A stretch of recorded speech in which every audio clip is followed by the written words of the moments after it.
Asal ada option panjang dan kemudian normatif, cenderung itu yang benar. Pada tahap berikutnya ditukar lagi.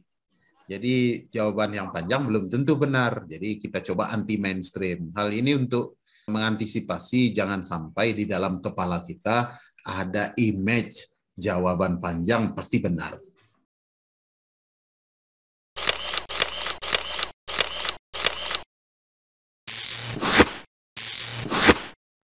Oke, karena dalam soal hot itu dirancang sedemikian rupa, bahkan ada unsur jebakannya itu. Tingkat kesulitannya di situ letaknya ketika kita berhasil menentukan jawaban yang paling benar.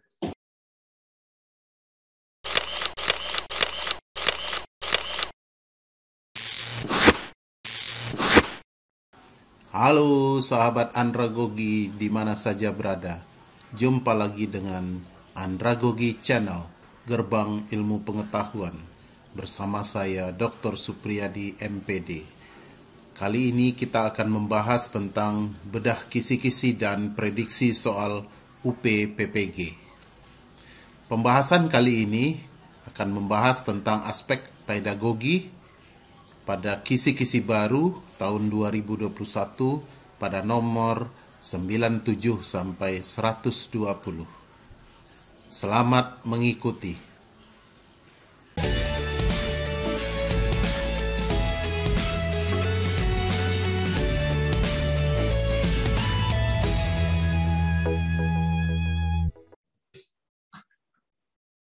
Bismillahirrahmanirrahim. Assalamualaikum warahmatullahi wabarakatuh. Waalaikumsalam warahmatullahi wabarakatuh. Alhamdulillahirabbil alamin wassalatu wassalamu ala asrafil anbiya'i wal mursalin wa ala alihi wa sahbihi ajmain. Amma ba'du.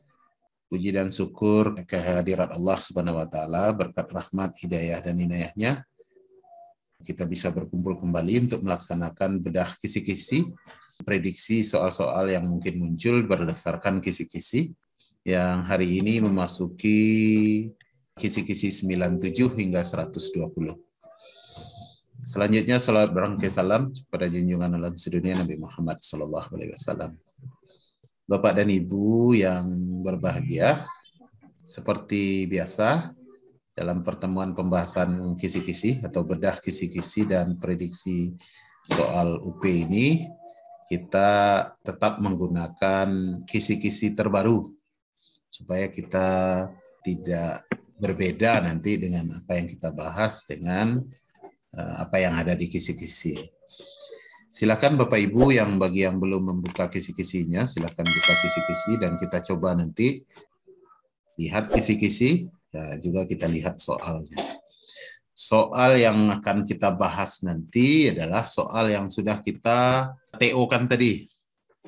Dari hasil tryout yang masuk, Bapak Ibu, sampai detik ini yang sudah masuk, saya refresh dulu sebentar.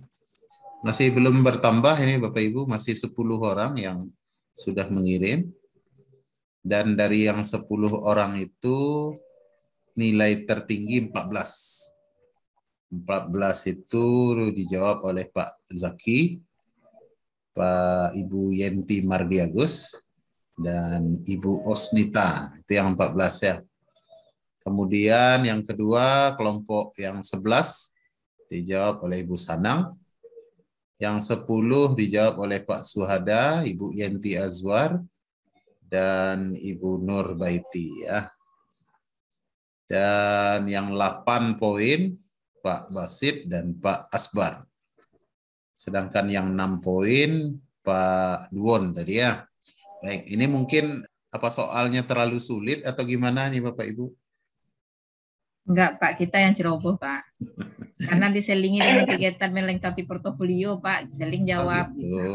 Malah soal yang gampang malah yang banyak salah dari jawab. Ya, Hanya ya. jebakan juga Pak. Ya, jadi soal Bapak lumayan bersama-sama Pak. Jadi gitu. Nggak boleh milih yang paling panjang ini.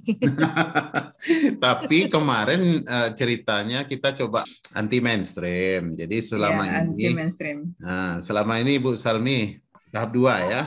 Saya berikan soal yang panjang itu cenderung benar. Asal ada option panjang dan kemudian normatif, cenderung itu yang benar. Nah, pada tahap berikutnya ditukar lagi. Jadi jawaban yang panjang belum tentu benar. Jadi kita coba anti mainstream. Hal ini untuk mengantisipasi jangan sampai di dalam kepala kita ada image jawaban panjang pasti benar. Karena nanti bisa saja soal itu tidak dibuat dengan mainstream seperti itu. Jadi jawaban panjang belum tentu benar. Makanya soal-soal itu kita coba rombak, jawaban panjang belum tentu benar. Akhirnya ini nanti akan jadi kebiasaan bahwa ketika kesulitan jangan sampai jurus terakhirnya, jurus pamungkas itu, ini yang terpanjang, udahlah ini yang benar ini. Lalu dijawab. Untuk menghindari itu, kita coba keluar dari kebiasaan ya. Yang paling sulit di manusia itu keluar dari kebiasaan, Bapak Ibu. Iya, Pak, betul, Pak. Nah, kalau mainstreamnya sudah ada di kepala kita atau mindsetnya sudah ada di kepala kita, maka sulit untuk berubah, keluar dari kebiasaan itu. Nah, maka saya coba ganti-ganti soalnya sehingga kadang-kadang soal yang panjang yang benar, kadang-kadang soal yang panjang belum tentu benar. Ini untuk mengantisipasi ya. Oke, karena dalam soal hot itu dirancang sedemikian rupa, bahkan ada unsur jebakannya itu. Tingkat kesulitannya di situ letaknya ketika kita berhasil menentukan jawaban yang paling benar. Termasuk soal TO kita yang sebentar ini juga anti mainstream. Iya, Pak. Ya, soal pertama itu saya buat ceritanya. Kisi-kisi 1 apa Pak Ibu? Saintifik ya? Iya Pak, saintifik. Nah, saintifik. Kalau seperti yang kita bahas kemarin Bapak Ibu, ketika dalam pembahasan soal kemarin, itu kan kita ngikut pada soalnya secara berurut. Lalu ngikut ke kisi-kisinya secara berurut. Jadi Bapak Ibu kan bisa tebak nanti ketika kita membahas kisi-kisi 97 saintifik, maka jawabannya ya pasti saintifik gitu. Tapi kalau pada TO tadi kan soalnya keluarnya nggak berurut. Kacau. Iya, dikacau. Nah, karena saya set tadi di Google Form-nya saya set soalnya tidak berurut. 1. Opsi jawabannya juga tidak berurut. Jadi Ibu Yenti Mardiagus ketika mengakses soal ini bisa jadi soal nomor 1, bisa jadi soal nomor 24 nih. Optionnya pun saya kacau. Nah, jadi optionnya pun tidak mesti itu portofolio di akun Bapak Ibu. Ya. Beda-beda itu, jadi nggak bisa saling bocorkan, nggak bisa saling video call, nggak bisa saling telepon jawabnya. Jadi, karena optionnya juga saya acak tadi. Baik, yang penting itu adalah kita memahami kemana arah soal ya Bapak Ibu. Misalnya seperti ini. Pak Ahmad adalah guru profesional. Setiap mengawali pembelajarannya, Pak Ahmad selalu merumuskan pertanyaan, mengumpulkan data, informasi dengan berbagai teknik, mengasosiasikan, menganalisis, mengolah data, informasi, dan menarik kesimpulan, serta mengomunikasikan hasil yang terdiri dari kesimpulan untuk memperoleh pengetahuan, keterampilan, dan sikap. Langkah yang dilakukan Pak Ahmad ini merupakan bagian dari model pembelajaran. Nih, portofolio, penemuan, autentik, saintifik, problematik. Jawabnya saintifik karena ini berkenaan dengan kisi-kisi 97.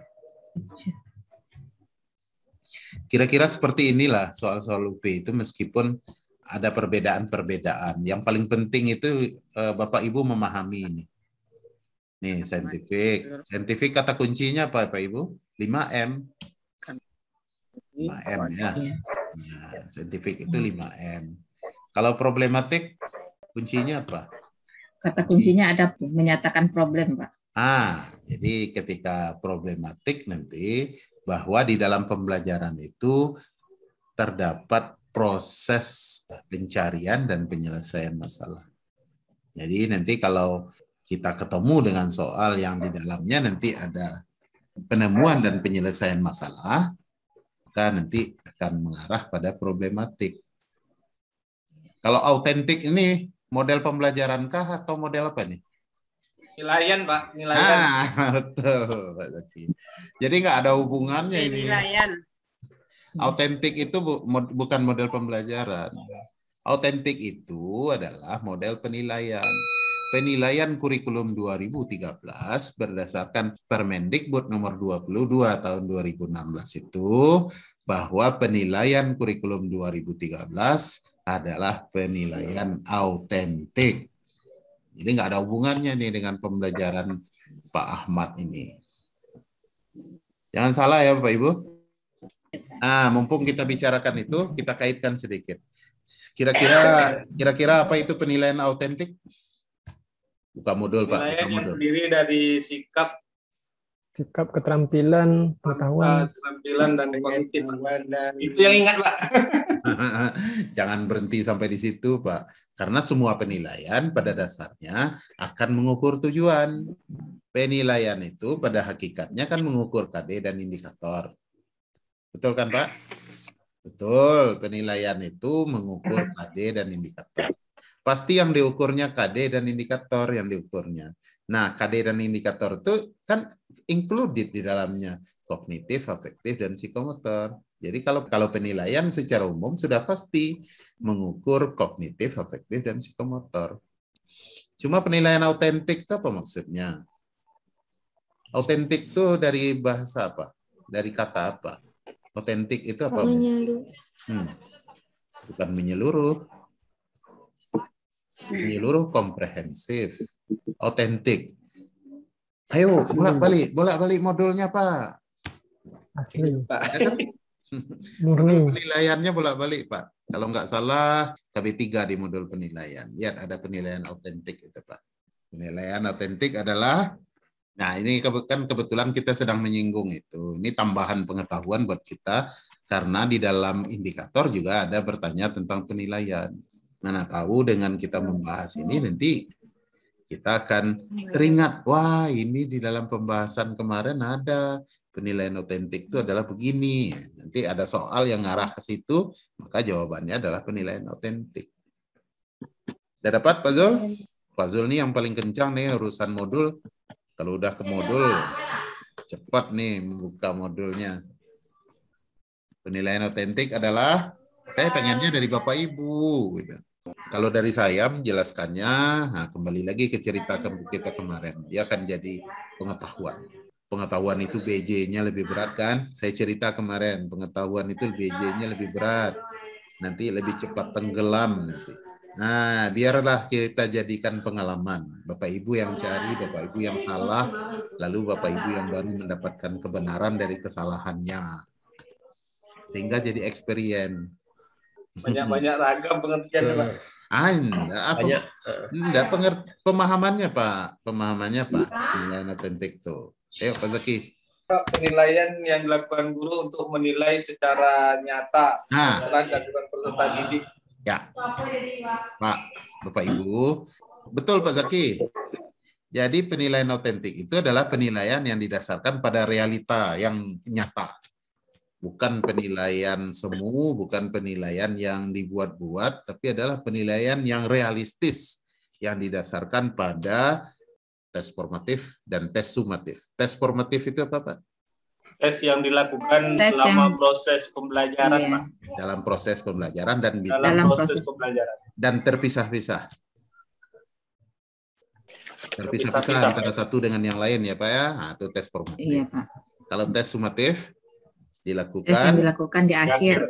Tidak pula mesti di akhir, karena PTS penilaian tengah semester. Oh iya, tengah semester sumatif tuh Pak ya. Betul.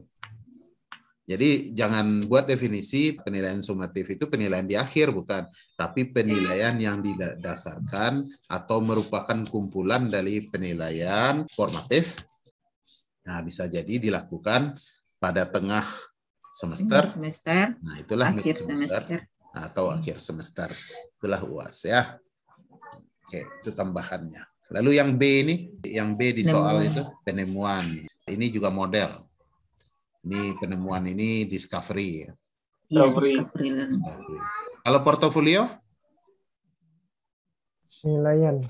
Model pembelajaran Teknik juga kan? penilaian. Penilaian. Jadi bukan model pembelajaran ya Pak ya. Jadi portofolio ini Penilaian, salah Pak. Hubungannya satu ke penilaian, teknik ya. penilaian. Iya. Oke Bapak Ibu saya jelaskan ya. Kita runut dulu. Penilaian itu dibagi dua, ada tes dan non tes. Di mana saya nulis ya? Bisa di sini nggak? Ini ketika saya enter bergeser nggak ke bawah? Iya Pak, geser Pak. Iya, Pak. Ketika saya ketik kelihatan nggak? Kelihatan Pak, jelas. Oke. Oke, Jelas, Pak. jelas. Tes ya. Penilaian itu ada tes. Nih. Itu tambahan ya Pak Ibu. Iya Pak. Ini Iya, Pak. re-enrichment nih namanya, pengayaan. Tes dan ada non tes. Oke. Kalau tes terdiri dari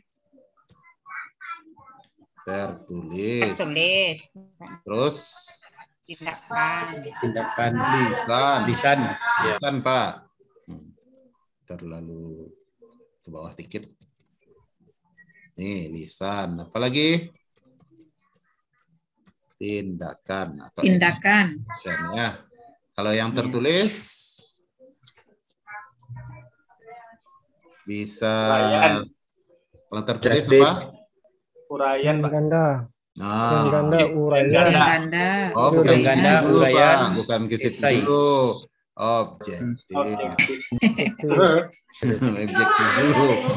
Lalu subjektif. subjektif. Yang objektif, nah baru Pilihan ini ganda. ganda, benar salah. Esai. Esai kemana pula itu Pak? Esai enggak. Esai. Objektif itu pilihan ganda. Bentar dulu Pak, Betul, bentar. salah. Ini yang di objektif Pak, yang di objektif. Ya. Ya, pilihan ganda, benar salah, menjodohkan, melengkapi. Bisa Bapak Ibu, ini singkatan aja nih, Bapak Ibu ikuti ya. Ini pilihan Iya, Pak. ganda, benar salah. Benar salah. Kan. Tuh. MJ itu Melengkapi. menjodohkan, ML itu melengkapi. Ya. Menjodohkan pilihan ganda itu multiple choice, bahasa kamparnya. Woi, orang kampar. Benar salah itu true false. Bahasa singingi. Menjodohkan matching test. Melengkapi fill in. Kalau yang subjektif lagi. Subjektif ada namanya jawaban singkat. Contohnya untuk anak SD nih Pak Ibu. Siapa Presiden RI pertama? Esai kan? Ya subjektif itu, tapi yang dibutuhkannya jawaban singkat. Itu untuk level-level apa ya istilahnya kelas rendah ya. Rendah. Kalau kelasnya sudah tinggi, nanti baru uraian. Uraian itu apa istilahnya? Esai. Lompat nih. Lompat ya. Nah, saya bisa aja lah. Nah, nih. Esai. Esai ada berapa, Pak Ibu?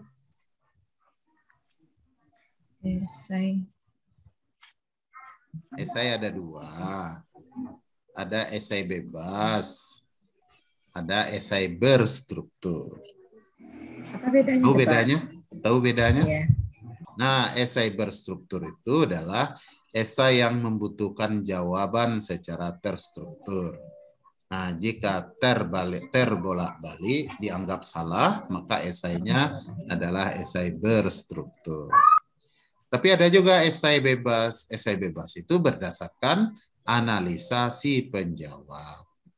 Misalnya di perguruan tinggi, itu biasanya esai bebas. Tapi di perguruan tinggi juga ada esai terikat, esai berstruktur itu. Kapan? Nah, misalnya dalam pembelajaran PAI. Jadi esainya jelaskan oleh Anda rukun-rukun wudhu menurut Imam Syafi'i misalnya.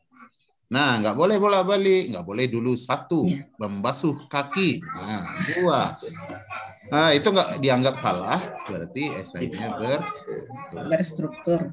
Intinya runtut Pak ya. Nah, iya. Namanya aja berstruktur Pak Dawin.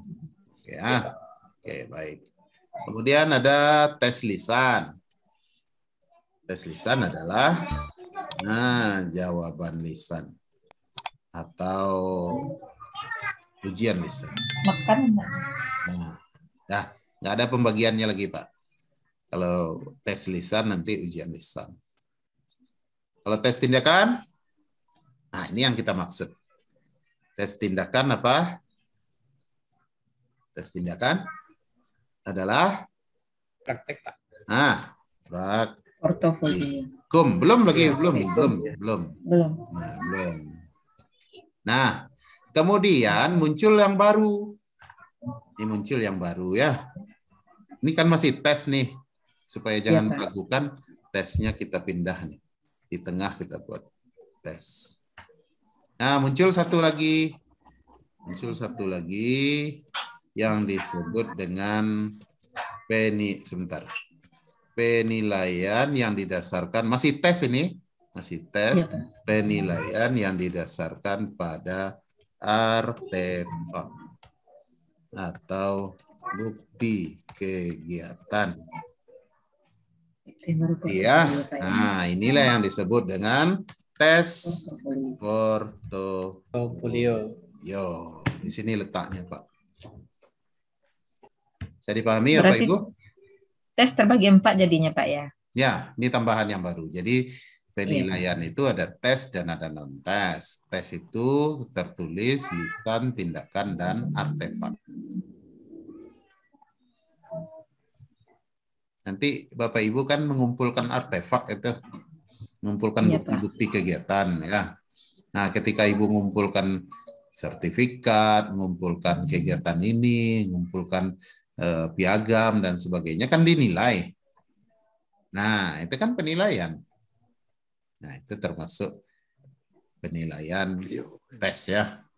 Kemudian non-tes lagi. Non-tes nggak perlu kita bahas. Non-tes itu bisa survei, apalagi ini untuk penelitian ini, karena dia non-tes, bisa wawancara, nah, bisa menggunakan nih survei, bisa gunakan angket, list daftar pertanyaan, wawancara juga begitu, bisa pakai daftar pertanyaan. Itu non-tes itu Pak. Oke Pak Ibu. Observasi masuk kemana dia Pak? Masuk sini. Masuk non-tes. Masuk di non-tes Pak ya. Observasi pakai daftar checklist misalnya. Daftar checklist biasanya ya. Nanti kalau ada di checklist, itu daftar checklist. Oke Pak Ibu. Ini untuk tambahan pengetahuan ya, karena ada alternatif soalnya yang bicara itu. Nah, itu yang dimaksud dengan portofolio. Nah, adakah Pak Ahmad melakukan itu?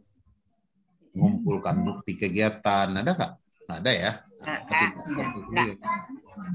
Tidak. Ya. Lanjut, 98 lagi. 98, kita lihat. Ibu Santi adalah seorang guru kreatif. Dia tahu persis bahwa murid yang diajarinya memiliki perbedaan karakteristik belajar. Ibu Santi selalu pandai mengkreasikan proses pembelajaran. Terkadang Ibu Santi saat ingin mengetahui potensi awal peserta didiknya, menceritakan suatu peristiwa atau kesuksesan seorang tokoh yang sangat dekat dengan kehidupan siswa. Dan saat akhir cerita ada pertanyaan yang dilontarkan, dan pertanyaan tersebut berkaitan erat dengan materi yang akan diajarkan. Perlakuan yang dilakukan oleh Ibu Santi ini dalam proses pembelajaran disebut tahap. Masih dalam konteks saintifik nih ya. Jadi apa yang dilakukan Ibu Santi ketika di awal proses pembelajaran? Nah. Questioning Pak. Ada yang salah nih? Saya salah gini Pak. Nah, kemana Pak Zaki berpikir tadi? Saya berpikirnya menceritakan suatu peristiwa, Pak. Nah. Ini kan termasuk kepada mengamati, Pak kan. Oh, gitu. Kemudian diakhiri dengan pertanyaan. Ini Pertanyaan. bingung tuh. Ada pertanyaan yang dilontarkan. Rupanya kata kuncinya pertanyaan ya Pak Zaki ya. Itu. Pak Zaki. Ya, Pak. 5M itu memang dimulai dari observasi atau mengamati ya. Nah, tapi kemudian dilanjutkan dengan questioning atau menanya. DM kedua itu ya menanya. Jadi observasi dilanjutkan dengan menanya. Oke, Bapak Ibu semuanya 98, 99 lagi. Salah satu langkah dalam pendekatan saintifik adalah langkah asosiasi. Secara teori, asosiasi itu tergambar dalam definisi berikut. Asosiasi M berapa, Bapak Ibu? Asosiasi MK? 3. 4, 3. Hah? 4. Yang pastinya yang keberapa?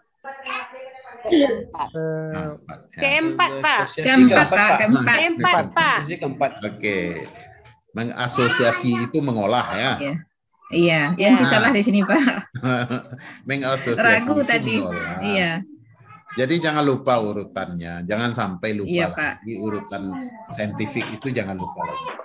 Meskipun diawali semuanya dengan M, tapi kalau dalam istilah Inggrisnya nggak diawali dengan M, beda-beda. Surfing, questioning, itu beda-beda nanti. Oke. Tapi dalam bahasa Indonesia kan sama-sama diawali dengan M. Kalau langkah ketiganya apa? Mengamati, menanya. Siap menanya apa lagi? Mengidentifikasi. Hah? Mengumpulkan informasi, Pak. Mengumpulkan informasi. Mengumpulkan informasi. Siap bertanya, menanya itu mengumpulkan informasi. Siap mengumpulkan informasi, mengolah. Mengasosiasi. Nah, itulah yang asosiasi. Nah, mengolah ya. Yang mana dia mengolahnya? Nih, pengolahan informasi. Ibu Yanti salah di sini. Iya, ragu tadi Pak, kalau di Samayanti tadi antara A dengan C, pemberian makna informasi dengan pengolahan dipilih pemberian makna tadi. Asosiasi itu di mana kita masih kita mengolah informasi yang kita kumpulkan, banyak informasi yang kita kumpulkan, lalu kita olah. Mengolahnya itu dengan berbagai karakteristik permasalahan, mulai dari mengklasifikasikan masalahnya, mulai dari membuat masalah yang prioritas, membuat skala prioritas masalah informasi juga begitu. Kita melakukan pengolahan di situ. Nah, itu yang disebut dengan asosiasi, ya Bu ya. Ya Pak, siapa? Bapak Ibu yang lain, jangan sampai keliru. Bapak Ibu pahami aja nanti 5M itu langkahnya begini. Inti dari langkah itu begini. Soal 100. Pindah ke tipek. Manakah yang tidak benar dari pernyataan berikut yang berkenaan dengan model pembelajaran tipek? Untuk bisa menjawab ini kita harus paham dulu tipek, Pak.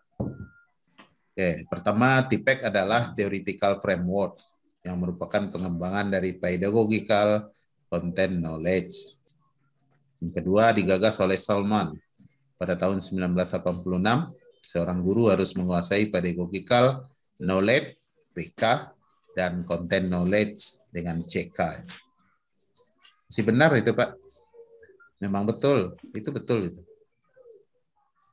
Yang ketiga, Kohler dan Misra mengembangkan teknologi pedagogical. Kohler dan Misra ini melakukan sebuah riset lanjutan ya Pak ya. Karena riset lanjutan dari Salman ini. Jadi Salman itu pada tahun 1986 meletakkan dasar, belum tipek namanya. Jadi Salman itu meletakkan dasarnya dengan PK dan CK. Jadi kemudian Kohler dan Misra ini melakukan riset lanjutan. Nah, dari riset lanjutannya itu baru dia menggabungkan antara PK dan CK itu, kemudian mengembangkan tipek ini. Barulah kemudian bernama tipek. Tipek itu sebenarnya penulisannya A-nya kecil sebenarnya. Karena A yang dimaksud A kecil itu adalah pedagogi. Ya, ini sebenarnya tulisan yang benar itu seperti ini. TIPEK. Ini yang benar. Oke. Nah, berdasarkan pedagogical content knowledge yang dikembangkan oleh Salmon. Betul ini ya. Nah, ini pernyataan yang betul. Nah, yang tidak betul itu ini. Technological pedagogical content knowledge mempunyai 5 komponen utama, yaitu technological, pedagogical knowledge, construction knowledge, tactical knowledge, dan content knowledge. Nah, ini nggak ada ini.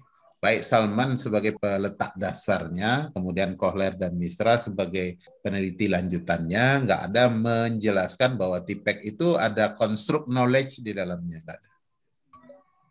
Oke, Pak Ibu. Untuk mengecoh itu tetap digunakan bahasa Inggris. Iya, Pak. Nah, sehingga terlihat meyakinkan. Padahal ini saya aja yang bikin-bikin.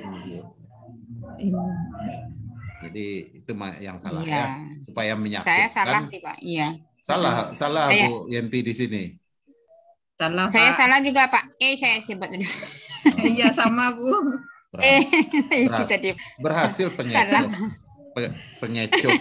Soal pengecoh berarti ya. Kelemahan kita tidak terlalu kenal dengan bahasa asing tadi lah, Pak. Nah, untuk meyakinkan saya bikin pakai bahasa Inggris supaya yakin bahwa ini rumusan aslinya. Iya, saya bilang oh ya benar ini. Supaya orang terayu memilih, supaya orang terayu meyakinkan ini jawaban yang benar, padahal ini yang tidak ya. Enggak apa ya, D ya Pak. Yang salah itu D ya. Iya Pak. Hati-hati ya Pak Ibu ya. Nah itu intinya dari TIPEK. TIPEK itu sebenarnya menyahuti pembelajaran abad 21. Pembelajaran abad 21 adalah pembelajaran di era digital yang diharapkan nanti akan mempengaruhi keberadaan teknologi itu ke dalam dunia pendidikan. Nah, ini sudah dimulai gerakannya sejak dari 1986, Bapak Ibu. Beberapa perguruan tinggi yang jeli ini sudah memulai, bahkan ada yang sudah mendirikan jurusan atau prodi khusus berkenaan dengan ini. Kalau di Sumbar namanya ada yang mendirikan jurusan teknologi pendidikan. Nah, ini sebagai menyahuti dari keresahan berbagai pihak Pak yang melihat bahwa keberadaan teknologi ini belum masuk ke dalam dunia pendidikan. Nah, makanya ada jurusan teknologi pendidikan itu. Nah, teknologi pendidikan itu nanti akan memadukan pemanfaatan teknologi ke dalam pendidikan. Nah, inilah TIPEK itu. Ya, Pak Ibu. 101 lagi. Pendidikan abad 21 merupakan pendidikan yang mengintegrasikan antara kecakapan pengetahuan, keterampilan, dan sikap, serta penguasaan siswa terhadap TIK. TIK itu teknologi informatika komputer.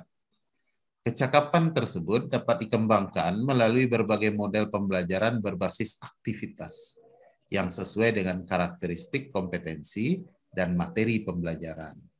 Berikut ini adalah bentuk-bentuk kecakapan abad 21. Yang dituntutnya adalah bentuk-bentuk kecakapan abad 21 yang dikemas dalam pembelajaran kurikulum 2013. Kecuali. Jadi bentuk kecakapan abad 21 yang ada di dalam kurikulum 2013. Oke.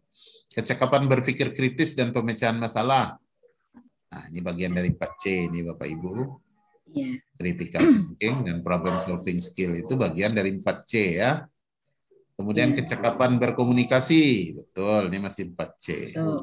Kecakapan berkreativitas dan berinovasi, creativity and innovation skill ya. Ini ada skillnya. Ini ada skill. Supaya sama nanti kita buat ada skill. Kecakapan kolaborasi, collaboration skill. Kecakapan literasi, literation skill. Nah, ini meragukan ini. Iya, Pak. Karena di RPP kita kan mencakup kelimanya, Pak. Jadi tidak dijawab tadi. Dikosongkan aja tadi jawabannya yang ini. Nah, sebenarnya yang bukan dari kecakapan abad 21 itu literasi skill ini. Iya. Kenapa begitu? Kenapa begitu? Karena literasi skill ini tidak hanya dari abad 21 sebenarnya. Pembelajaran sebelumnya sudah juga menguatkan literasi ini sebenarnya. Jadi literasi ini sudah lama. Ya. Tapi meragukan jadinya, Pak. Karena ada Saya benar sini, Pak. Benar ya? Karena yang saya lihat C4-nya, Pak. Hah? Yang saya lihat C4 ini, Pak. Ah ya. Literasi tak masuk C4 kan? Yang paling kuat itu ya C4-nya. Yang di atas C4 nih, Pak. C4. Ya. Ya, Pak Ibu. Lanjut 102. Dalam pelaksanaan penilaian atau sering diistilahkan dengan assessment itu, kurikulum 2013 dikenal ada 3 pendekatan. Nah, ini ada kan? Ini ada dalam teorinya ini, Bapak Ibu. Dikenal ada 3 pendekatan, ada assessment of learning, ada assessment for learning, dan ada assessment as learning. Silakan Bapak Ibu belajar di modul ada itu. Di modul lokakarya. Di modul lokakarya. Bahkan di dalam video pembelajaran unsur ini dituntut penilaiannya. Bapak Ibu ketika membuat video pembelajaran ada tahap ini dibuat dalam video pembelajarannya? Ada. Harus terlihat ya. Iya. Ada assessment of learning, assessment for learning, dan ada assessment as learning. Berikut ini hal yang berhubungan dengan assessment as learning. Assessment sebagai pembelajaran, kecuali. Assessment dilaksanakan selama proses pembelajaran, betul. Jadi assessment as learning itu adalah assessment yang dilaksanakan selama proses pembelajaran. Oke, saya tanya ke Bapak Ibu semuanya. Bapak Ibu dalam kegiatan pembuka ada kegiatan apersepsi. Ada, Pak. Ada, Pak. Dalam kegiatan apersepsi, salah satunya bisa dengan tanya jawab. Iya, Pak. Bisa, Pak. Bisa, Pak. Bapak Ibu ada melaksanakan tanya jawab? Ada. Ada, Pak. Ketika proses tanya jawab, ada Bapak Ibu memberikan bobot nilai ke siswa? Ada. Kalau Ada, Pak. dilakukan dalam bentuk pretest ada, Pak. Enggak, tanya Itu jawab. boleh enggak, Pak? Tanya jawab Oh, lisan. tanya jawab yang dia persepsi, Pak ya? Tanya jawab dia persepsi, Bu. Iya, dia persepsi. Nah, anak-anak semuanya sebelum pembelajaran Memberikan kita penguatan mulai, aja, Pak. Ibu akan mencoba melihat penguasaan Ananda terhadap materi minggu lalu. Dari sebelumnya. Siap-siap ya. Ini ada pertanyaan, Ibu akan bertanya. Nah, setelah bertanya, siswa menjawab, Ibu berikan nilai ke dalam buku reger atau ke dalam catatan Bapak Ibu atau tidak? Tidak, Pak. Biasanya kalau kami Tidak, Pak. Nah, reward saja diberi, Pak. ada Rewardnya. dua, ada 2. Ya, 100. 100 baru omongannya aja, tapi nilai dicatat nggak ada nilai 100. Iya. Maka itu bukan Reward aja. Maka itu bukan assessment as learning. Oh ya. Itu hanya metode. Namanya metode tanya jawab. Jawab. Itu tolong Bapak Ibu bedakan. Jadi ketika Bapak Ibu bertanya dalam kelas, tapi Bapak Ibu tidak memberikan bobot, tidak berpengaruh bobot nilai ke siswa, maka itu hanya metode. Metode menghangatkan suasana aja, metode pembelajaran saja, namanya metode tanya jawab. Baik, Nanda semuanya, sebelum kita mulai pembelajaran, Ibu ingin melihat penguasaan Ananda terhadap materi minggu lalu. Ayo siap-siap. Ibu ada beberapa pertanyaan yang akan Bapak Ibu lemparkan nanti siapa saja yang bisa menjawab. Ayo anak-anak semuanya, siapa yang masih tahu rukun wudhu? Misalnya. Ada yang jawab, tapi setelah jawab, bagus, kayaknya 100. Tapi nggak pernah 100 dicatat di buku, maka itu hanya metode. Lalu bagaimana Pak kalau kami Pak pribadi itu saya memberikan kelebihan kepada anak tersebut Pak. Contohnya umpamanya kita anggap umpamanya dia seorang laki-laki, umpamanya Budi gitu ya Pak ya. Dia sering memberikan jawaban ketika kita mengadakan persepsi. Kami itu biasanya menandai di absen Pak. Ibaratnya seperti nilai plus, memang tidak memberikan ketetapan skor Pak, tapi anak-anak seperti itu kami tandai biasanya Pak. Ada ditandai dengan angka plus? Iya Pak, ditandai Pak. Iya, pakai kode biasanya Pak. Ada +1, +2, misalnya kan ada +2 kode gitu, Pak. tertentu Iya. kan. Nah, Di absen kami kode itu, Pak. itu assessment learning itu, Pak. Iya, Pak. Tapi kalau yang lalu biarlah berlalu, judul lagunya. Oh, enggak, Pak. Nah, itu bukan assessment learning itu. Masih Itu seperti hanya dulu. metode. Metode mengajar. Apa nama metode mengajarnya? Tanya jawab. Jawab. Ya. Bisa bedakan, Pak? Iya, Iya, Pak. Itu bedanya ya. Assessment. Ya. Jadi assessment as learning itu assessment yang dilaksanakan selama proses pembelajaran. Maksudnya adalah assessment. Pak, pakai istilah assessment. Assessment itu merupakan penilaian berupa skor. Lihat definisinya nanti.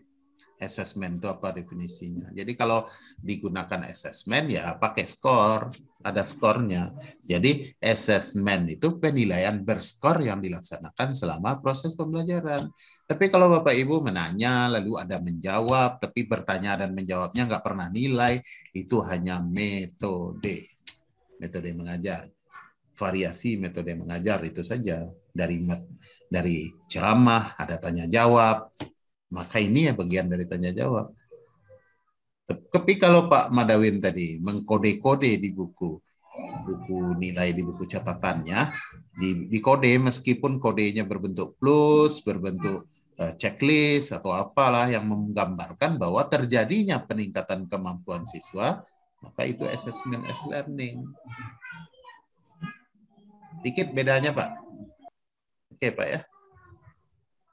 Kemudian yang kedua. Kecoh nih Pak soal ini nih. Oke, yang kedua yang melibatkan peserta didik secara aktif. Berhubungan dengan assessment as learning itu pasti melibatkan peserta didik secara aktif. Dan bahkan kita mencoba menggairahkan peserta nanti dengan iming-iming nilai ini supaya terlihat aktifnya. Oke. Yang C, bentuk assessment berbentuk sumatif. Betul nggak sumatif? Tidak. Tapi definisi Kalau tadi udah selesai kan? Ada formatif, Iya. ada sumatif. Kalau formatif apa? Nah, boleh lah. Kalau formatif masih bisa nih. Kalau formatif memang nilai terpisah-pisah nih Pak. Kalau sumatif, masa assessment as learning dikatakan sumatif Pak? Itu juga, karena dia juga bagian-bagian dari penilaian. Nah, yang berikutnya kan formatif itu. Assessment berfungsi sebagai assessment formatif. Formatif bisa, tapi sumatif enggak, Pak. Kembali ke definisi yang di awal tadi, Pak Ibu. Sumatif itu adalah kumpulan dari beberapa penilaian formatif yang dibatasi oleh waktu. Sumatif itu sum, Pak. Sum itu singkatan dari summary. Bapak Ibu pernah ngetik di Excel nggak nih? Pernah ngetik angka-angka di Excel dan menambah jumlah. Kalau sum jumlah. Jumlah pakai sum, Pak. Kan menambahkan, Pak. Kan menambahkan dan menjumlahkan di Excel itu pakai rumus sum itu, Pak. Sum itu singkatan dari sumatif, summary. Nah, merupakan penjumlahan ya. Oke, jadi mudah aja ngingatnya sumatif kumpulan, jadi menjumlahkan beberapa bentuk penilaian.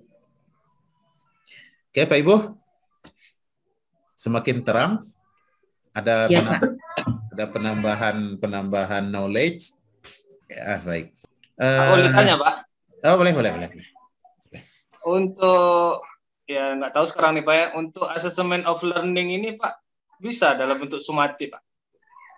Assessment as learning, Pak. Off Pak. Assessment kalau formatif sama dia, Pak. S memang di formatif Pak. Kalau off learning kan di akhir pembelajaran Pak. ya. Ya itu yang sumatif dia Pak. Tapi bisa jadi kalau dia menempati waktu. Karena sumatif itu dipengaruhi oleh waktu, Pak. Nah, contohnya begini Pak, misalnya setelah habis pembelajaran ketentuan pernikahan dalam Islam, apakah kita melaksanakan tes itu dikatakan tes formatif, sumatif Pak? Oh iya boleh Pak, itu kan UH itu Pak. Itu Pak ya? Ya UH kan maksudnya? Iya Pak. Atau sekarang namanya PH sumatif Pak. Definisi PH itu apa Pak? penilaian harian. Bukan, itu bukan definisi, Bu. Itu kepanjangan. Itu kepanjangannya itu. Kalau definisi itu pemahamannya. Jadi Iya. PH Penilaian akhir dari pokok bahasan, Pak. Oh gitu ya. Apa bukan PH dan UH itu adalah evaluasi yang dilakukan setelah menyelesaikan beberapa KD. Enggak gitu? Ah, iya Pak, Enggak, itu Pak. Pak. Ya. Menyelesaikan Bapak KD ya. Jadi selesai beberapa KD ada PH atau UH. Nah itu sumatif. Karena di KD-KD terpisah nanti kan sudah ada formatifnya. Kan jadi sumatif dia. Oke Pak Ibu ya. Lanjut. 103. Kegiatan untuk mengumpulkan informasi tentang bekerjanya sesuatu yang selanjutnya informasi tersebut digunakan untuk menentukan alternatif yang tepat dalam mengambil keputusan. Suatu kegiatan yang terencana untuk mengetahui keadaan suatu objek dengan menggunakan instrumen dan hasilnya dibandingkan dengan tolak ukuran untuk memperoleh suatu kesimpulan, proses untuk melihat apakah perencanaan yang sedang dibangun berhasil sesuai dengan harapan awal atau tidak. Oke ya, kuncinya di sini Pak Ibu. Proses untuk melihat apakah perencanaan yang sudah dibangun berhasil sesuai dengan harapan atau tidak. Kuncinya di sini. Yang lain itu hanya penjelas. Bahkan ini bisa jadi bukan penjelas lagi, ini peragu, ini membuat kita makin ragu. Nah, tapi Pak. Iya, ceritanya entah kemana-mana. Yang paling penting itu di sini, Pak. Proses untuk melihat apakah perencanaan yang sudah dibangun berhasil sesuai dengan harapan atau tidak. Yang membuat jadi hot itu Pak. Ah, iya. Betul, Pak. Ya, Pengecohnya itu. Yang membuat jadi hot itu ya ini. Oke, Iya. Pengecohnya itu Pak. Dan suatu proses atau kegiatan yang sistematis dan menentukan kualitas, nilai, atau arti daripada sesuatu berdasarkan pertimbangan dan kriteria tertentu. Uraian tersebut merupakan pengertian dari, ada jelas ini ya, Pak Ibu, proses untuk melihat apakah perencanaan yang dibangun berhasil sesuai dengan harapan awal atau tidak. Itu kan udah jelas itu, Pak. Ini konsep POA dalam pembelajaran nih, Pak Ibu. POA itu planning, O-nya organizing, A-nya activating, nah C-nya pengawasan dan controlling. Controlling itu kan bisa pengawasan, bisa evaluasi ya. Jadi D dan E ini digabungnya kalau dalam konsep POA. Tapi kalau dalam jawaban ini yang paling benar itu adalah evaluasi. Oke Pak Ibu, lanjut 104. Ini masih penilaian ini. Jenis penilaian yang memiliki arti. Proses pengumpulan informasi tentang perkembangan dan pencapaian pembelajaran yang dilakukan oleh peserta didik melalui berbagai teknik yang mampu mengungkapkan, membuktikan, atau menunjukkan secara tepat bahwa tujuan pembelajaran telah benar-benar dikuasai atau dicapai oleh siswa secara asli, nyata, valid, dan reliable adalah jenis penilaian. Nah, ini yang tadi, Pak. Pak Zaki, ini kalau ragu, ini ada definisi penilaian autentik nih, Pak Zaki. Nah, ini ya, jawabannya penilaian autentik. Nah, ini penilaian yang didasarkan, yang benar-benar dikuasai dan dicapai oleh siswa secara asli, nyata, valid, dan reliable. Itu disebut dengan autentik. Autentik itu didasarkan pada hasil dari evaluasi itu. Jadi hasil itu merupakan gambaran pencapaian siswa secara asli. Autentik itu kan asli arti katanya. Asli, nyata, valid, dan reliable. Oke Pak Ibu. Kita masuk soal HOTS. Soal-soal HOTS, High Order Thinking Skill, itu sangat direkomendasikan untuk digunakan pada berbagai bentuk penilaian dan ujian di sekolah. Hal ini diharapkan dapat membantu peserta didik meningkatkan kemampuan berpikir tingkat tinggi. Berbagai karakteristik dari soal hot dapat diungkap sebagai berikut, kecuali. Silakan.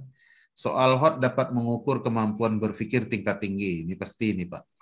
Sudah jelas dikatakan nih, kemampuan berpikir tingkat tinggi. Yang kedua, soal hot berbasis permasalahan kontekstual. Ini benar. Soal hot menggunakan bentuk soal yang beragam. Benar ya. Soal hot dapat mengukur level kognitif. Benar.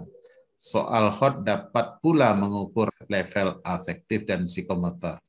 Nah, ini coba Bapak Ibu semuanya.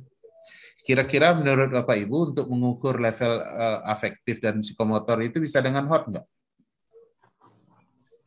Tidak, Pak. Tidak, Pak. Tidak, Pak. Nah, Tidak, Pak. untuk mengukur level afektif dan psikomotor tentunya tidak dibutuhkan soal ujian ya. Karena ngukur yang pakai soal ujian itu tetap mengukur kognitif, mengukur tingkat kemampuan. Kalau sudah mengukur afektif, itu tidak bisa dengan soal.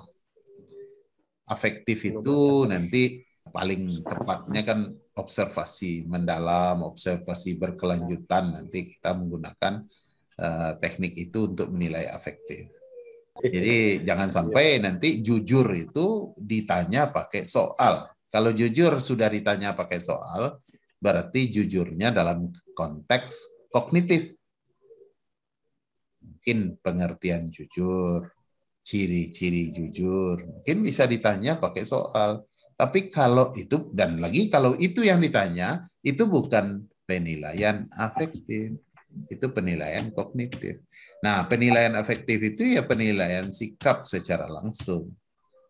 Nah, itu tidak bisa dengan soal, Pak.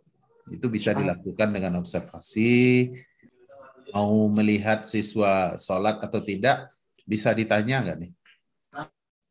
Bisa pakai pertanyaan lisan nggak? Bisa ditanya, Pak. Bisa ditanya, Pak.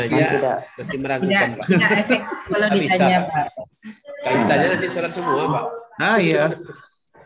Penilaian diri, Pak. Penilaian Sholat. teman, Pak. Dan Anda semuanya ada salat subuh pagi tadi, pasti Ada, gitu ya. pasti serentak jawabnya. Padahal bangun jam 6. Ya gitu, Pak.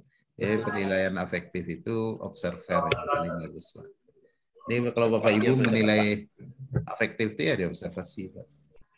Psikomotor yang paling tepat itu apa? Kalau pakai tepat.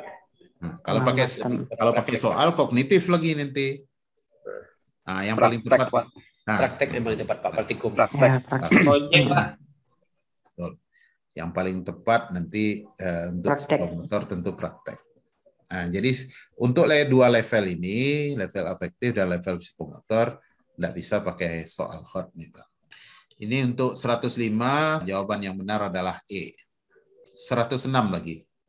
Seirama dengan kecakapan dalam abad 21, dikembangkan penilaian berbasis hot. Pada penilaian berbasis hot, terdapat keterampilan berpikir, seperti adanya pemahaman bahwa keterampilan untuk dapat memecahkan masalah yang muncul pada kehidupan sehari-hari merupakan bagian dari aspek keterampilan berpikir tingkat tinggi sebagai. Jadi ini pertanyaannya Pak Ibu. Berpikir kritis, berpikir pemecahan masalah, berpikir komunikasi, berpikir kreatif dan inovasi, berpikir kolaborasi. Jawabannya adalah karena dia masalah ini dalam kehidupan sehari-hari, tentu adalah berpikir problem solving atau problem solving thinking ya. Oke Pak ya. Kemudian 107. Ini masih evaluasi ini Bapak Ibu. 107 perhatikan butir soal berikut. Letusan Gunung Kelut yang cukup besar terjadi pada tahun. Ini mungkin di Google Form nggak tersusun seperti ini nih kayaknya. Iya ya. Pak, enggak Pak. Iya. Tersusun seperti ini, tapi pemaknaannya mungkin akan bisa sama ya. Terjadi pada A tahun 1850, B tahun 1951, C tahun 2001, D tahun 2005. Butir soal tersebut tidak baik karena ini. Jadi untuk bisa menjawab soal ini, Pak, Bapak Ibu harus mengetahui persyaratan butir soal yang baik. Kalau Bapak Ibu tidak mengetahui persyaratan butir soal yang baik, tentu tidak bisa menjawab ini. Jadi butir tersebut tidak baik karena dia tidak baik, Bu. Kalau mengukur ingatan, ini mengukur ingatan nih. Ini sebenarnya mengukur ingatan nih. Tidak baiknya terlalu berulang, banyak kata yang berulang-ulang saja. Lihat di modul ada itu, Pak. Modul penilaian hasil belajar. Saya lupa KB-nya KB berapa itu ya. Ada disebutkan itu di bagian modul itu ciri-ciri soal yang baik itu. Silakan Bapak Ibu lihat ya. Karena untuk menjawab soal ini tentunya harus kita pahami, masing-masing kita memahami apa ciri-ciri soal yang baik. Oke, Pak Ibu. 108 nih, 108 matematika sederhana nih Pak Ibu. Jika jumlah skor yang diperoleh ahli 35, sedangkan jumlah skor maksimal dari tes bentuk uraian adalah 45. Jadi 35 dari 45 berapa persen itu? 77. 77. Sederhana sebenarnya. Jadi kita ingin orang dapat 35 dari batas 45, nanti berapa persen 35 itu pencapaiannya. Nah itu aja. Jadi sederhana ini ya untuk penskoran. Maka persentase ini sebenarnya ada maknanya ini 77% itu maksudnya. Ada persen di sini sebenarnya. 77,77% ya. Oke, baik Bapak Ibu. Masih penilaian ini remedi. Remedi merupakan program pembelajaran bagi peserta didik yang belum mencapai KD. Betul ya? Remedi itu untuk orang yang belum mencapai KD. Program remedi memfasilitasi siswa untuk mengoptimalkan pencapaian hasil belajarnya. Cara yang paling efektif dan dianjurkan dalam melaksanakan remedi adalah ini Bapak Ibu juga harus mengetahui teori remedi. Apa yang harus dilakukan dalam remedi? Apakah remedi itu ujian ulang? Nah ya, kalau remedinya ujian ulang, berarti B berarti yang benar. Kalau pemahaman remedi itu ujian ulang, berarti B yang benar. Sementara remedi itu bukan ujian ulang. Remedi itu adalah, ini. Remedi dilaksanakan dengan metode yang sesuai dengan sifat, jenis, dan latar belakang permasalahan pembelajaran yang dialami oleh siswa. Oke. Bapak dan Ibu pernah nyusun KKM enggak? Pernah, Pak. Ya, oke, baik. Yang Bapak Ibu hitung dalam menghitung KKM, karena efeknya remedi ini kan KKM nih.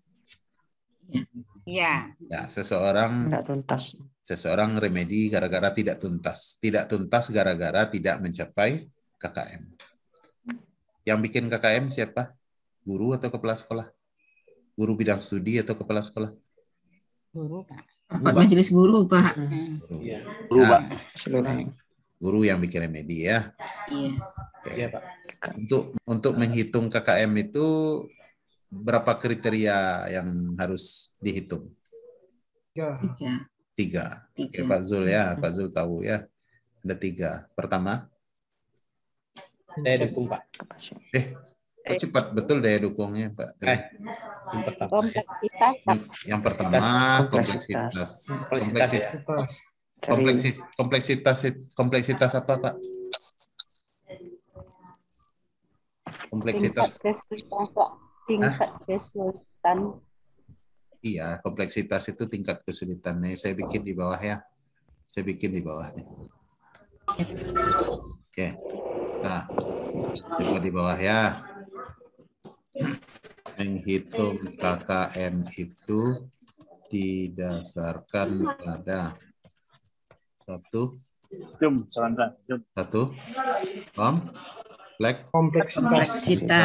Kompleksitas apa? Jangan berhenti sampai di situ, Pak. Nanti salah pemahamannya, Pak.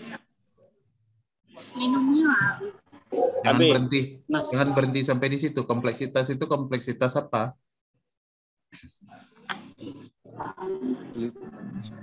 Apa beda ya? Apa beda Bapak Ibu menghitung KKM itu? Kompleksitas apa, Bu, Bapak Ibu? Hah? Kompleksitas indikator. Kompleksitas indikator. Kompleksitas itu apa, Pak? Enggak pernah Bapak Ibu ngitung KKM. Kompleksitas itu artinya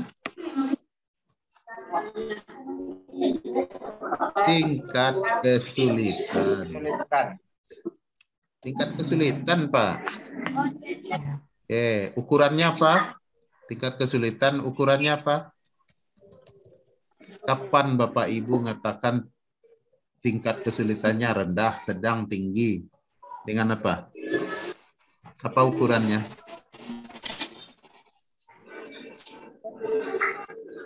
Apa ukurannya Bapak Ibu mengatakan kompleksitasnya rendah, sedang, tinggi? Apa ukurannya?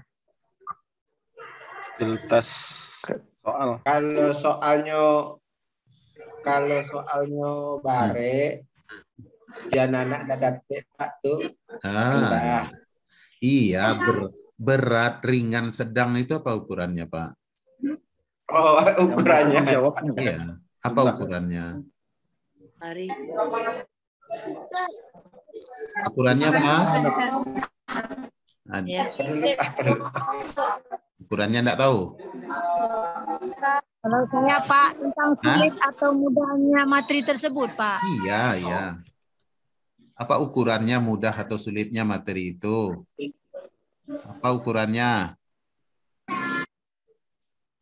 Banyak yang remedi, Pak. Oh, bukan. Remedi itu hasil dari KKM. Ini belum lagi KKM, belum disusun ini, Pak.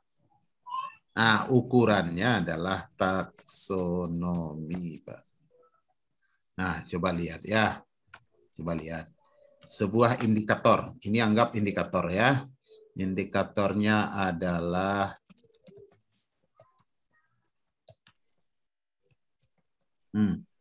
satu. Ini indikator ya. Indikator 1. Menjelaskan rukun sholat. Indikator 2. 2. Menganalisis rukun sholat. Oke, ada 2 indikator, Pak. Ada 2 indikator ya. Oke, baik. Indikator pertama rendah, sedang, atau tinggi? Rendah. Rendah, Pak. Rendah, sedang, tinggi. Kenapa? Rendah, sedang, tinggi. Rendah, Pak. Rendah. Rendah. Jelaskan. Kenapa rendah? Kenapa rendah? C1. Karena hanya menjelaskan, Pak. C1, Pak. C1. Rendah. Saya bikin ya. Rendah. Karena C2. Siapa bilang menjelaskan C1, Pak? Menjelaskan C2, Pak. C2. Iya. Mengenal baru C1. Kalau menjelaskan udah dengan bahasa sendiri. Nah, itu C2. Yang kedua, indikator 2, rendah, sedang, tinggi. Tinggi. Tinggi, Pak. Tinggi. Tinggi, Pak. Sedang, Pak. C4 sedang atau tinggi? Kalau untuk KKM sedang, Pak. Nah, kalau untuk KKM ada 3 tingkat, Pak. Kalau untuk KKM bukan tinggi, bukan rendah dan tinggi saja. Tapi kalau untuk KKM ada rendah, sedang, dan tinggi. Ini sedang berarti karena C3. Jangan bilang C3, Pak. C4, Pak. C4 aja namanya menganalisis, analisis. Ini menganalisis kan tepat itu. Nah, ada lagi indikator berikutnya. 3, indikator 3 ya. Ini sambil kita latihan nih, Pak.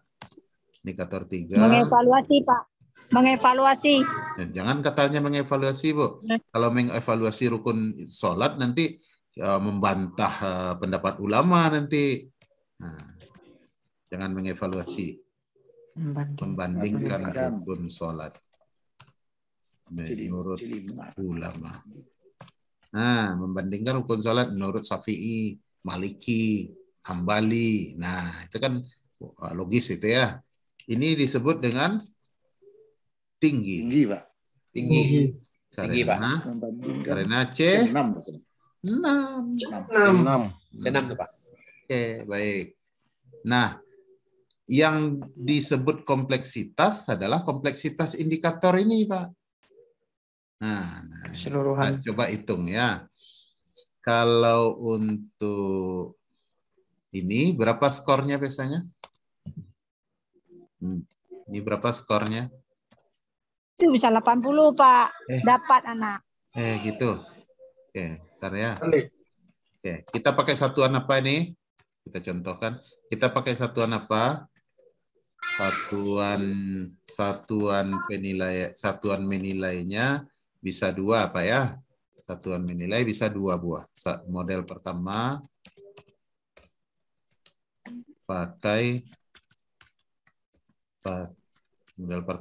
pakai angka tunggal 1, 2, dan 3. Ada yang pakai 1, 2, dan 3? Ada? Ada, Pak. Ada.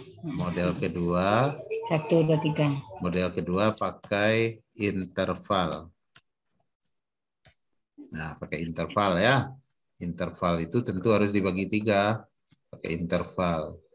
Untuk rendah, tinggi lah dulu. Untuk tinggi sama dengan 80 misalnya sampai 100. Lalu untuk sedang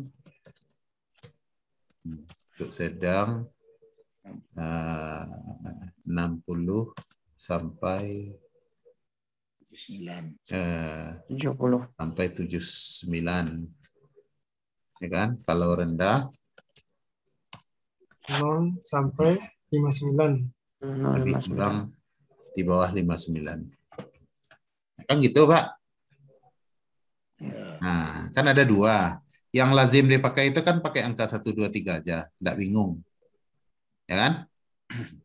Iya, Betul? Pak. Betul, Bu Iya. Sana? Iya, kalau di sekolah yang 1, 2, 3. 1, 2, 3 ya. tinggi sedang rendah. Kalau baik. Kita pakai aja 1, 2, 3 ya, Pak Ibu. Yang mudah tuh pakai 1, 2, 3. Kita pakai 1, 2, 3. Nah, untuk aturannya untuk kompleksitas makin tinggi kompleksitas makin rendah skor. Itu aturannya. Makin kompleksitas, untuk kompleksitas itu makin tinggi kompleksitas makin rendah skor. Nah, maka untuk tinggi ini skornya 1, Pak. Nih, 1. Untuk sedang skornya 2. Untuk rendah, ini kan rendah nih, rendah, skornya 3. Itu cara menghitung KKM itu, Pak. Ini baru untuk kompleksitas. 1 baru ya. Untuk kompleksitas. Nah, untuk kompleksitas baru 1 ini. Yang kedua apa? Daya dukung. Daya dukung. Daya dukung berhubungan dengan Media sarana. Media dan sarana, Pak. Nah, daya dukung. Bentar. Supaya rapi dia. Daya dukung ya. Daya dukung itu berhubungan dengan ketersediaan sarpras. Nah, sarpras yang mendukung pembelajaran. Listrik ada, tinggi daya dukungnya. Proyektor ada, tinggi daya dukungnya. Oke. Nah, aturannya, ini aturannya nih, Pak. Kalau di atas ada aturannya, di bawah juga ada aturannya. Makin tinggi daya dukung, makin tinggi skor.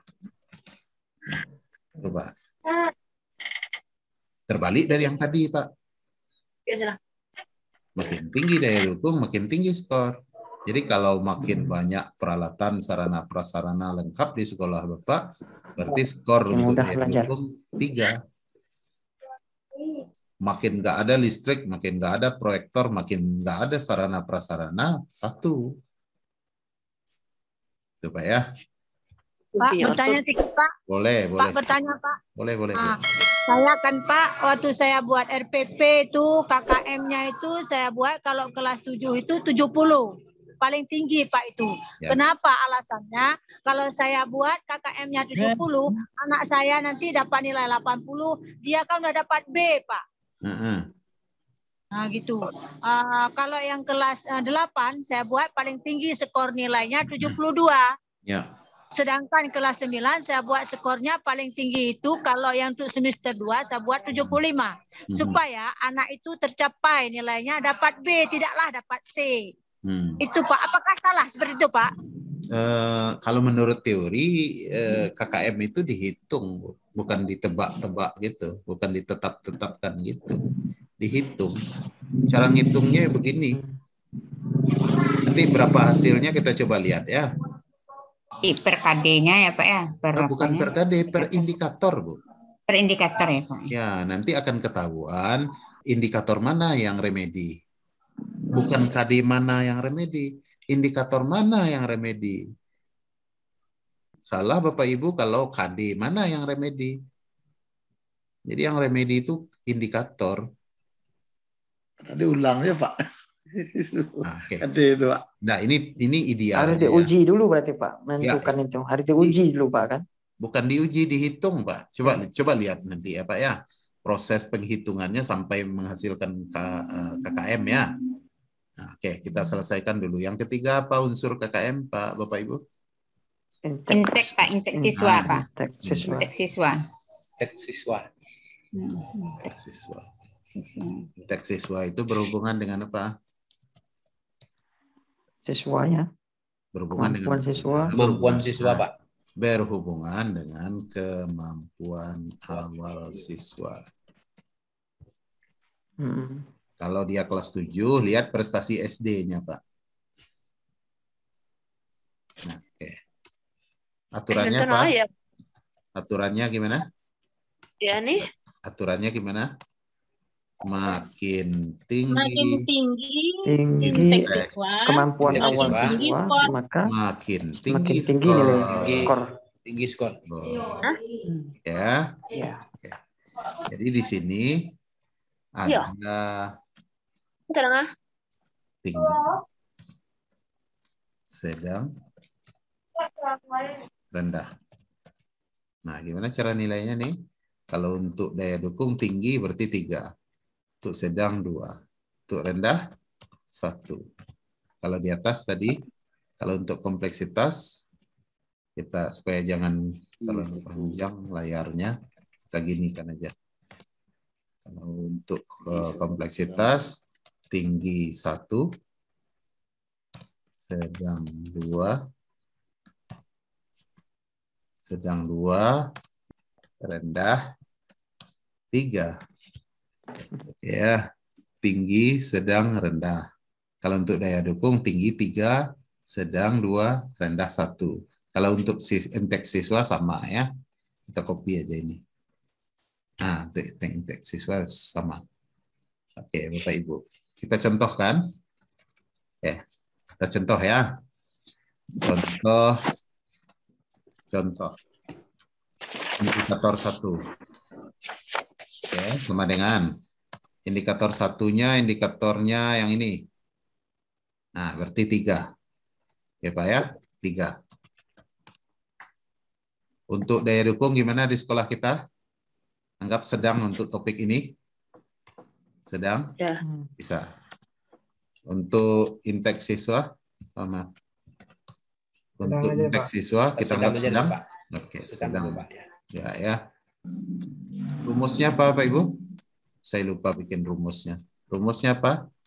Rumus sama dengan rumus KKM indikator sama dengan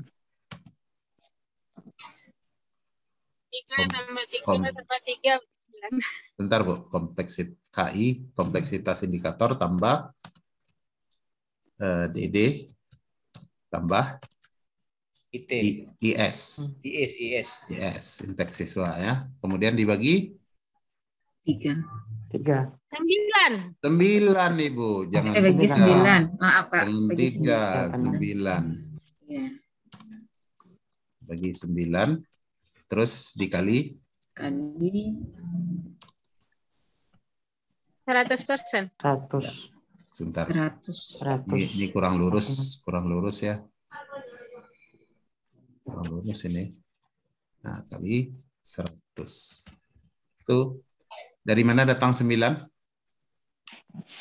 3 kompleksitas. Nilai maksimal dari kompleksitas indikator tambah nilai maksimal daya dukung tambah nilai maksimal dari indeks siswa. Nah, yang 9 ini datangnya dari sini. 3 kriteria untuk 1, 3 kriteria untuk 2, 3 kriteria untuk 3.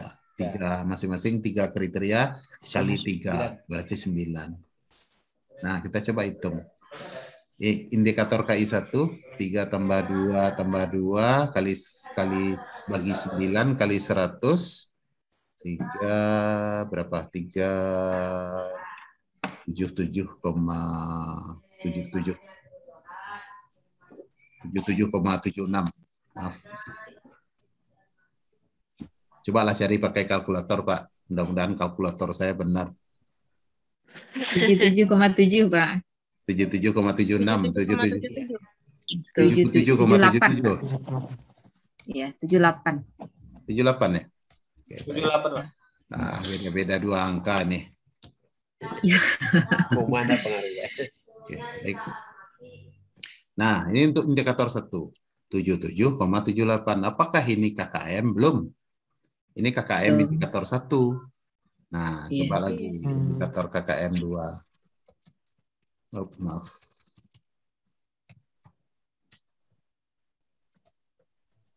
Indikator 2 maksudnya. Indikator 2. Tingkat kesulitannya berapa tadi? 2. Tambah. 2. Indeks siswa kita masih 2? 2. Terus? Indeks siswa. Daya dukung 2. Indeks siswa berapa? 3. Supaya beda dia, Pak. Kalau 3 masih 7778 juga hasilnya nanti. 2, Pak. 1, Pak. 2, Pak. 2 boleh. 66,67. Indikator 3 lagi. Indikator 3. 1. Ini di atas, nih, yang ini. 1 kan? Iya, Pak. 1. Indeks siswa kita masih 2. Anggap saja 2. Dukung 2. Nah, anggap 2. Berarti sama 56,1256. Coba cari, Bu. Bingung nih. 55,56, Pak. 55,56 ya. Oke. Nah, ini untuk indikator 1, indikator 2, indikator 3 pada, anggap nih, pada KD. Ini pada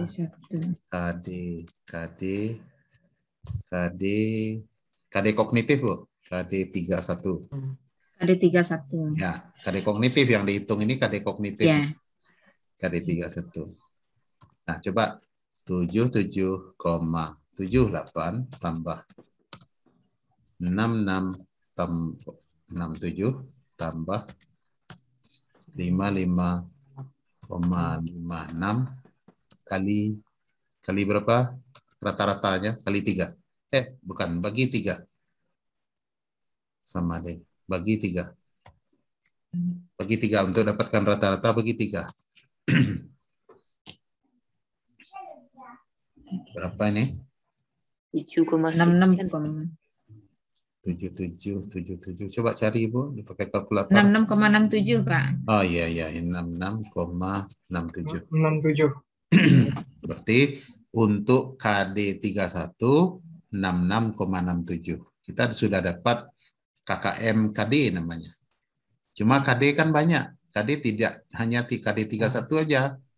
Nah, nanti tambahkanlah. Ini baru perolehan KD 31. Nanti cari lagi rata-ratanya. Rata-rata dari, nah rumusnya gini Bapak Ibu. Rumusnya ini rata-rata KKM indikator menjadi KKM KD. Rata-rata KKM KD menjadi KKM MP. Gitu. MP itu mata pelajaran. Ini tambahan aja karena soal kita berhubungan dengan ini ya. Iya. Tapi tambahan ini mudah-mudahan nanti akan keluar dalam ujian. Setidak-tidaknya nanti akan kita laksanakan dalam pembelajaran. Ya, Pak. Jadi rata-rata. Pak, sudah tahu cara mencari KKM. Ya. Jadi rata-rata KKM indikator nanti menjadi KKM KD. Rata-rata KKM KD, berapa buah KD Ibu? Misalnya ada 8 KD-nya. Cari aja rata-ratanya. KD 1, KD 31, KD 41, KD 51, KD 61, dan seterusnya dibagi. Nah, rata-ratanya nanti akan jadi KKM MP, KKM mata pelajaran. Oke, baik. KKM KD akan menentukan remedi atau tidak. KKM mata pelajaran nanti akan menentukan lulus atau tidak. Secara keseluruhan ya.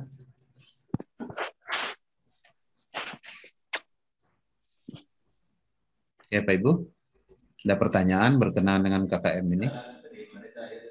Ada Pak, terima kasih Pak. Silakan Pak Ibu. Kami Pak di SMA, ya. Itu KKM itu seolah-olah di kurikulum 2013 itu distandarkan minimal 75. Kalau standar mungkin Pak, iya. Kalau distandarkan mungkin minimal boleh Pak. Iya, standarkan minimal 75. Oke lah Pak, mungkin bagi sekolah saya ya tidak masalah gitu Pak. Tapi mungkin bagi sekolah-sekolah lain yang tidak mendukung, seperti kata mungkin fasilitas, kemudian siswanya tidak mendukung, daya dukungnya, daya dukungnya kurang, dipaksakan juga Pak. Apakah ini tidak mengakibatkan nanti ke autentikan nilai Pak itu Pak? Ya kalau kita bicaranya dua lah. Pak Dawin ya, kita bicara dua, kerangka ideal dan kerangka realita. Kalau idealnya ya seperti ini. Kalau idealnya seperti ini. KKM itu sebenarnya fluktuatif. Bisa naik turun, tahun depan bisa turun, tahun berikutnya bisa naik. Karena penghitungan KKM itu kan tergantung indeks siswa. Kalau tahun ini bahasa kitanya boneh-boneh yang masuk Pak. Nah, tahun depan yang ampo-amponya. Yang ampo-ampo ya. Nah, itu. Jadi ketika yang boneh-boneh, yang hebat-hebat, yang pintar-pintar itu masuk, berarti KKM-nya naik. Karena indeks siswa ikut jadi pertimbangan. Nah, tapi ketika tahun depan yang masuk itu adalah, ya kadang-kadang kan fluktuatif murid kita. Nah, yang tahun depan itu masuknya yang kualitasnya rendah lah. Nah, maka indeks siswa juga harus ngikut nanti. Idealnya gitu, Pak. Tapi prakteknya sekolah kan berpantang untuk menurunkan KKM ini. Betul, Pak. Betul, Pak. Pak, saya kan dibilang di MGMP itu, dibilang jangan pernah muluk-muluk KKM-nya. Nah, itu yang bagus. Kalau muluk-muluk KKM-nya, anak-anak nanti kita dapat nilai C. Jadi tidak indah katanya penilaiannya. Ya, jadi kami, jadi Pak, saya salah Pak. Saya buat kan karena di sekolah bagaimana kita buat daya dukung tinggi. Orang buku aja nggak punya Pak. Buku guru aja nggak punya. Dia itu, ya udahlah Pak, saya tebak aja lah Pak. Paling tinggi rata-rata saya buat KKM-nya kalau kelas 7 ya itu 70. Nah, kalau KKM kelas 2 72. Karena dipulang di sekolah dari kelas 1 ke kelas 2 jangan pernah turun KKM. Oh, iya. Ya udahlah saya hajar seperti itu. Berarti salah Pak ya? Jangan dihajar, Bu. Secara idealnya ya salah itu, Bu. Kalau idealnya KKM itu ya fluktuatif. Dan kalau persoalan jangan muluk-muluk itu saya sepakat itu. Tapi gini Pak, kalau kami di SLTA ini Pak ya, itu ada penekanan. Apa penekanannya Pak? Kami contohkan, saya yang di Kota Singi ini Pak, pernah beberapa kali siswa dari Pekanbaru Pak di Kota Madia kami pindah ke saya gitu Pak ya, masuk ke sekolah saya ya karena kebetulan kita siswaan tahu Pak. Jadi nilainya dia di sekolah swasta, KKM-nya 80, 85 paling rendah. Efeknya nanti Pak yang kami rasakan ketika anak-anak kami ini masuk ke perguruan tinggi. Nah, sejak itulah Pak Kepala Sekolah menegaskan KKM kita jangan rendah. Nanti anak kita masuk ke perguruan tinggi kalah saing katanya Pak. Dan di situ pula payahnya kadang Pak. Tapi coba dihitung dulu Pak. Mudah-mudahan nanti memang logis. Karena dengan daya dukungnya yang tinggi, dengan indeks siswanya yang tinggi, nanti bisa saja. Coba hitung dulu Pak realitanya dengan realita yang ada. Tapi kalau untuk kompleksitas itu sebenarnya sudah ada ukuran bakunya. Ukuran bakunya itu taksonomi Pak. Ya, lihat aja KD-nya. Kalau KD-nya sama seperti yang sudah kita bahas tadi. Kuncinya ya taksonomi ini. Kalau mau kita bagi kira-kira begini. Jadi C1 hingga C2 itu rendah. C3 hingga C4 itu sedang. C3 hingga C4 itu sedang. Kalau yang tinggi itu C5 sampai C6. Itu aja baginya karena taksonomi kognitif itu kan 6 tingkatnya. Baik menurut Bloom maupun menurut Anderson tetap 6. Bapak bagi 3 aja. Nah, itu ukurannya untuk rendah, sedang, dan tinggi. Coba Bapak hitung nanti Pak Dawin. Ya Pak. Nah, mudah-mudahan ketika Pak Dawin hitung memang logis. Ya kalau daya dukung alhamdulillah lah Pak, diragukan itu Pak ya. Sekolah ada cukup bagus itu Pak. Oke. Saya bertanya lagi Pak. Baik. Iya Pak. Ya, makanya KKM itu berdasarkan 3 kriteria ini. Baik, Bapak dan Ibu, ini sudah 9:30, ini nggak terasa. Iya Pak. Soal kita belum terbahaskan semuanya. Bagaimana kalau kita lanjut hari Senin? Oke, baik Bapak dan Ibu, tak terasa ini sudah berapa jam kita? Jam 7. 2,5 jam ya, 2,5 jam. 2,5 jam. Tapi nggak terasa Pak, rasanya kayak 1 jam baru. Alhamdulillah. Terima kasih atas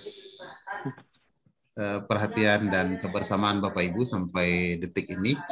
Semoga apa yang kita bahas ini bermanfaat untuk kita semua, baik untuk UP maupun untuk kehidupan kita sehari-hari nanti. Baik, Bapak Ibu, kita cukupkan sampai di sini pertemuan kita malam ini, dan jika ada waktu hari Senin kita sambung lagi dengan pembahasan kisi-kisi dan bedah soal. Terima kasih atas perhatiannya dan berbanyak maaf atas segala kesalahan. Kita tutup dengan hamdan. Alhamdulillah. Kita tutup dengan billahi taufik wal hidayah. Assalamualaikum warahmatullahi wabarakatuh. Waalaikumsalam warahmatullahi wabarakatuh.